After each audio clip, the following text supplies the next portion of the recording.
The Prodigal Son, a cinematic biblical narrative by the Scriptures Live. There are moments in life when we believe we know what we want, when we convince ourselves that freedom lies somewhere beyond the horizon, away from the familiar, away from home. We chase after shadows of happiness, thinking that distance will bring us closer to ourselves. But what happens when the journey we thought would liberate us becomes the very thing that enslaves us? What happens when we discover that what we were running from was the only place we truly belonged? In the hills of ancient Judea, where olive groves stretched across the landscape and the soil held the memory of generations, there lived a man of considerable means. He was not a king nor a priest, but a father who had worked the land his entire life, building something he hoped would outlast him. His hands bore the marks of honest labor, his heart the weight of parental love.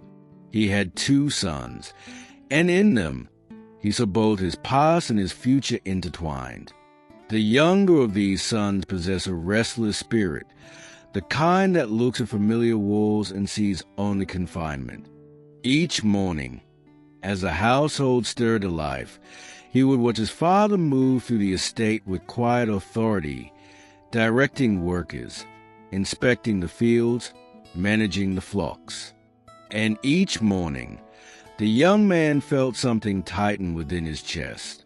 This life, so carefully built, so deliberately maintained, felt to him like a garment that no longer fitted, a path already walked by someone else.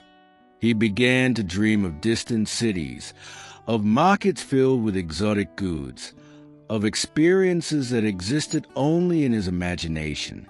The inheritance that would one day be his felt like a promise unfulfilled, a treasure locked away when it could be transforming his present into something magnificent.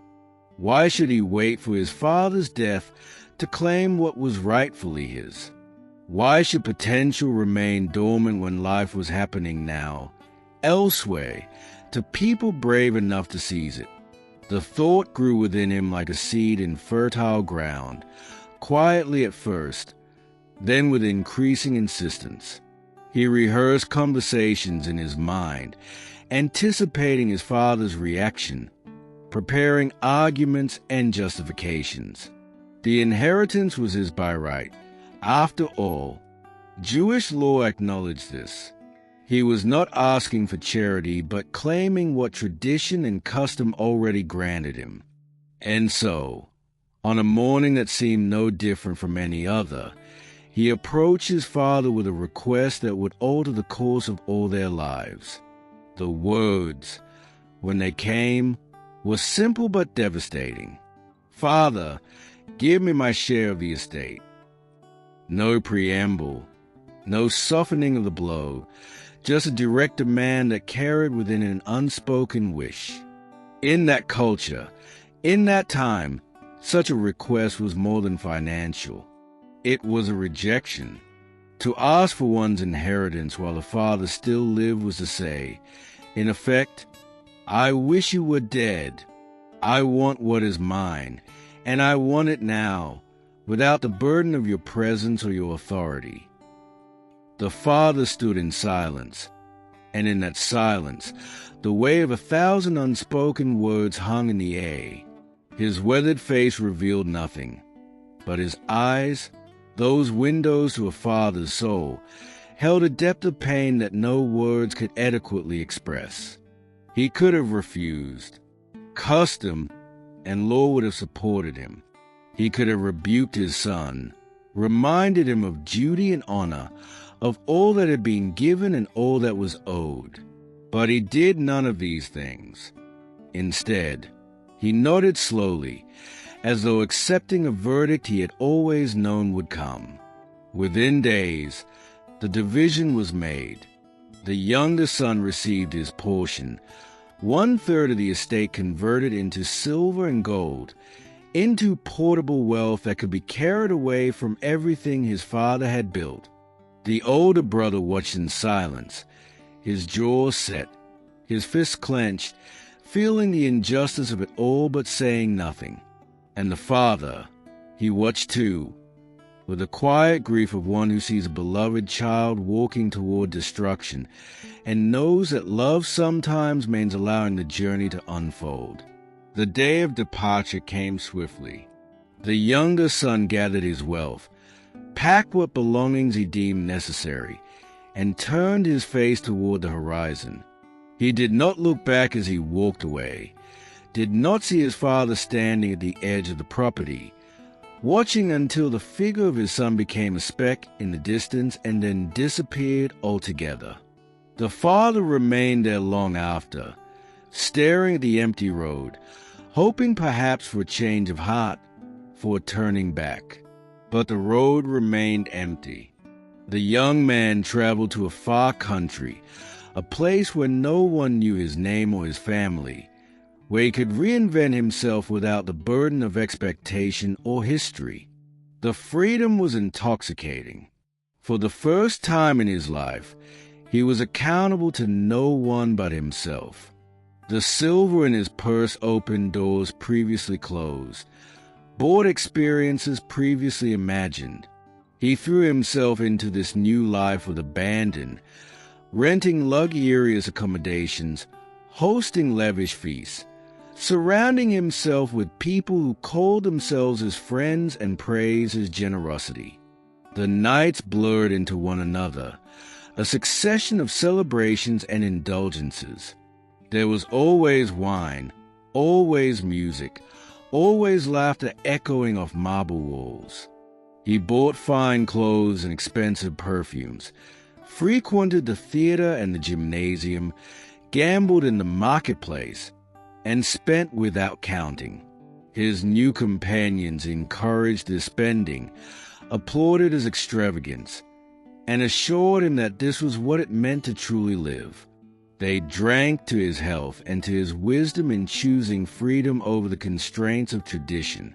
But wealth, when spent without replenishment, has a way of disappearing faster than one anticipates.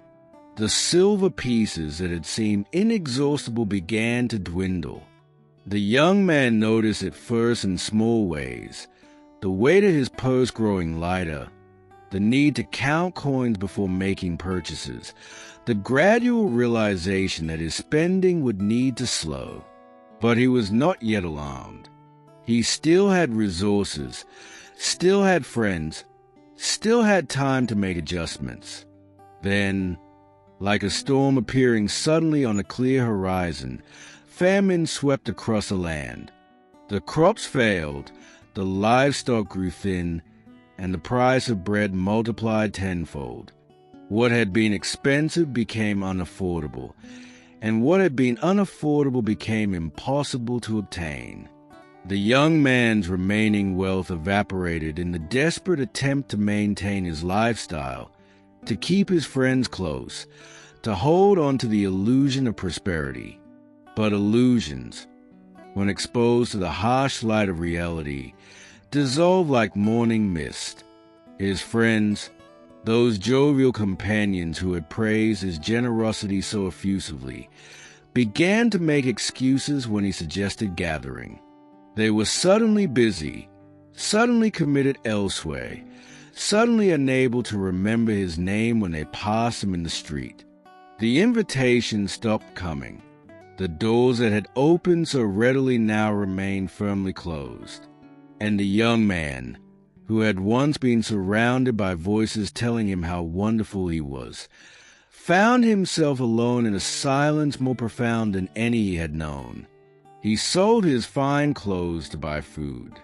He moved from his luxurious rooms to cheaper lodgings, then to cheaper still, descending through the social strata with humiliating speed. Each day brought new degradation, new understanding of how far he had fallen and how unprepared he was for this reality. He had no skills, no trade, no connections beyond those fair-weather friends who had vanished with his wealth. He was a stranger in a strange land, with nothing to his name and no one who cared whether he lived or died. Desperation drove him to seek work, any work. He went from door to door, offering his labor, willing to do anything for food and shelter. Most turned him away without a word. But finally, one man, a pig farmer on the outskirts of the city, agreed to hire him. The work was the lowest imaginable for a Jewish man. Tending swine, those unclean animals forbidden by the law of Moses. It was a job that would have been unthinkable to him just months earlier, a degradation so complete that it represented not just economic poverty but spiritual contamination. He spent his days in the pig pens, slopping the animals, cleaning their filth, watching them eat while his own stomach cramped with hunger. The pigs were fed carapods, those dark, bitter husks that no human would willingly consume. Yet he found himself eyeing even these with desire, wishing he could fill his belly with what was given to the swine. No one offered him anything. No one cared. He was invisible, a non-person, someone who had fallen so far that he no longer registered as fully human in the eyes of those around him. It was they, in the pig pen, surrounded by the grunting of animals and the stench of waste, that something shifted within him. Perhaps it was hunger that cleared his mind, or perhaps it was the absolute bottom that gave him a place to finally stand. But in that moment of utter degradation, memory returned with stunning clarity. He thought of his father's house, of the servants there who had bread enough and to spare, who slept in clean beds and received fair wages and were treated with dignity. Even the lowest servant in his father's household lived better than he did now. The realization crashed over him like a wave. He had been a fool, worse than a fool. He had taken everything good in his life and squandered it chasing fantasies. He had treated his father with contempt, demanding his inheritance as though the old man were already dead, and then had proven himself utterly unworthy of the gift. He had no right to sonship anymore. He had forfeited that through his choices, through his arrogance and his waste. But perhaps, just perhaps, his father might take him back as a hired servant, not as a son. He had no claim to that anymore, but as a worker. It was more than he deserved, more than he had any right to hope for, but it was something, a chance, a possibility of survival.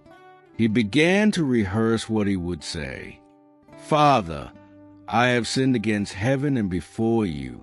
I am no longer worthy to be called your son. Make me like one of your hired servants." The words felt true, felt right. They acknowledged what he had done, what he had become, and what he no longer deserved. They were words of genuine contrition, born not from calculation but from the broken recognition of truth. With nothing left to lose, he rose from the pig pen and began the long journey home. He traveled the same roads he had walked before, but how different they looked now. The confidence and excitement that had propelled him forward on his journey out had been replaced by shame and trepidation. Each step brought him closer to the place he had rejected, to the father he had dishonored, to a future uncertain and frightening. He had no idea what reception awaited him. Would his father even see him? Would the door be opened or slammed shut?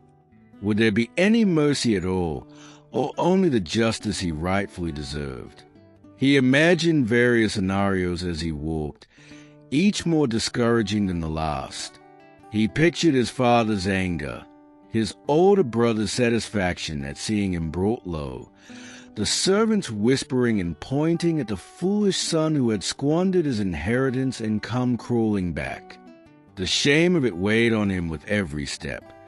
Yet he continued walking because there was nowhere else to go and no other hope left to cling to. As he crested the final hill and his father's estate came into view, his heart began to pound. The familiar landscape, once so confining, now looked like paradise. The olive trees, the fields, the house itself standing solid and permanent against the sky. It was still there, unchanged, while he had been transformed almost beyond recognition. His clothes were rags, his body thin and weak, his face marked by deprivation. He wondered if anyone would even recognize him. But someone did recognize him, even at distance, even dressed in rags, even carrying the smell of pig pens and failure. His father knew him. The old man had been watching the road, perhaps as he had watched every day since his son had left, hope refusing to die despite the passing of time. And now, impossibly, the figure he had been watching for appeared on the horizon. What happened next defied all cultural expectation, all proper protocol, all dignity that a man of his status should maintain. The father, overcome with emotion, began to run. He ran down the road toward his son with an urgency that startled everyone who saw him. Men of his age and position did not run. It was undignified, shameful even. But the father did not care about dignity in that moment. His son, his lost son, was coming home. The young man saw his father running toward him and stopped in his tracks, confused and frightened by this unexpected reaction. He braced himself, unsure what was coming, still clutching the speech he had prepared, the words of contrition that he hoped might earn him a servant's place. But before he could speak, before he could begin his rehearsed confession, his father reached him, and the father, rather than demanding explanation or expressing anger or maintaining the cold distance that would have been justified, wrapped his arms around his son and pulled him close. He embraced him, the son who smelled of pig pens and failure, who had wished him dead and squandered his gift. He held him and wept, his tears falling on the young man's ragged clothes, his joy at the reunion overwhelming all other considerations. The son, held in his father's embrace, tried to speak. "Father, I have sinned against heaven and in your sight. I am no longer worthy to be called your son." The words came out choked, interrupted by his own tears, heavy with genuine sorrow and shame. But before he could finish, before he could offer to become a servant, his father was already calling to the servants, already issuing commands that made no sense given the circumstances. "Quickly, bring the best robe and put it on him. Put a ring on his finger and sandals on his feet. Bring the fattened calf and kill it. Let's have a feast and celebrate." The servants, stunned but obedient, rushed to comply. They brought the robe, a garment of honor reserved for special occasions. They brought the ring, a sign of authority and belonging.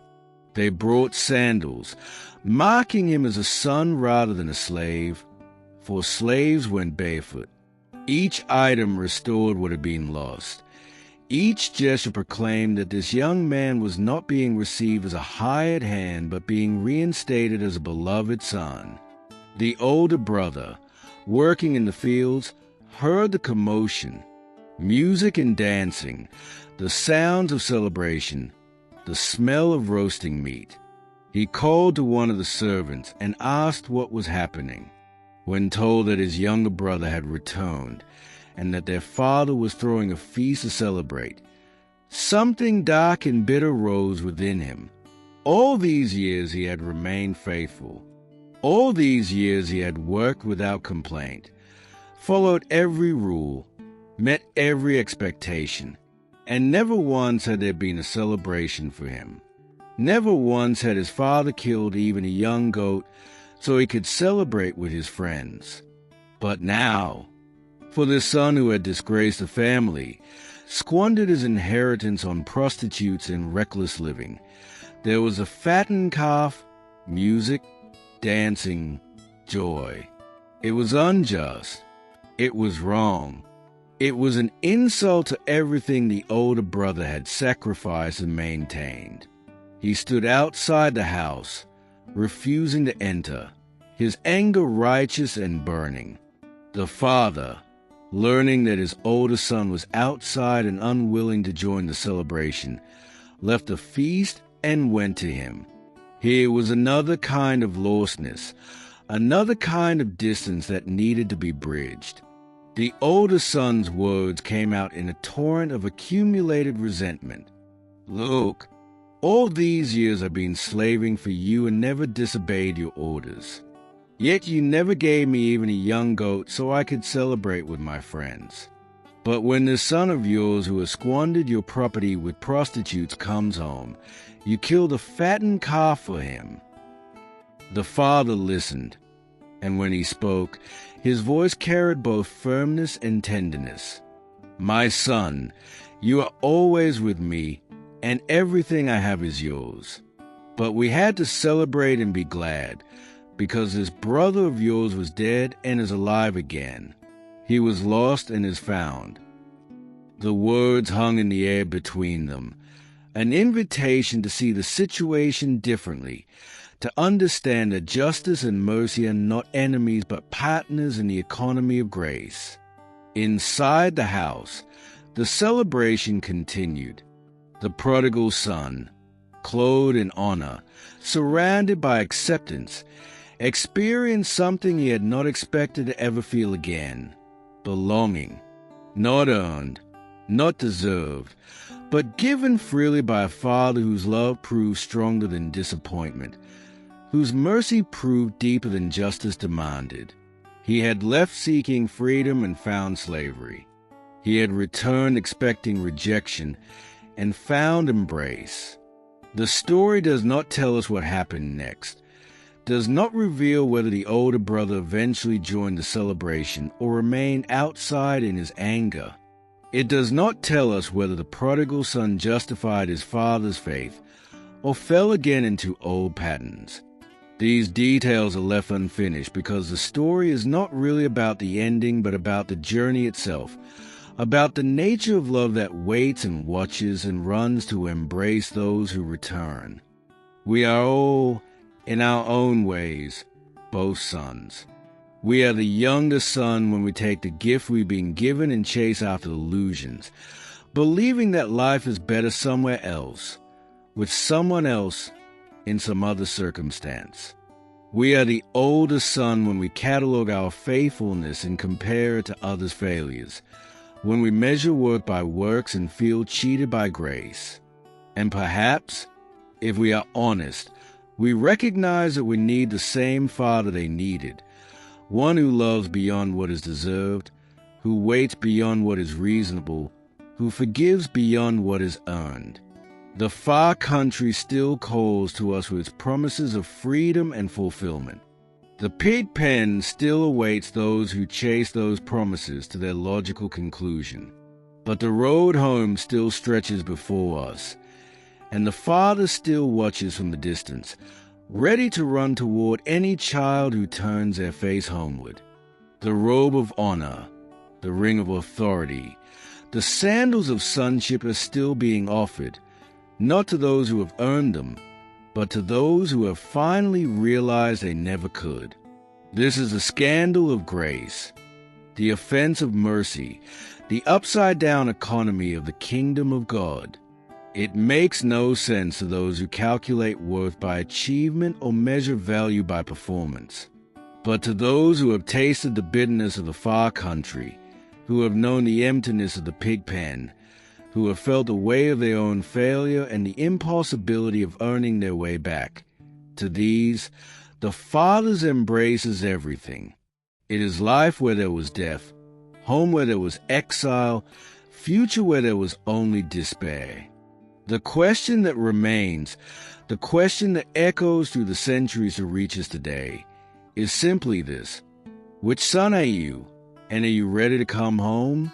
The feast is prepared, the music is playing, and the Father is watching the road, waiting to run toward you with arms opened wide. If this story has moved your heart, if you've seen yourself in either son, or if you've glimpsed the Father's heart in a new way, would you take a moment to reflect on what this means for your own journey? Like this video if it resonated with you. Share your thoughts in the comments below.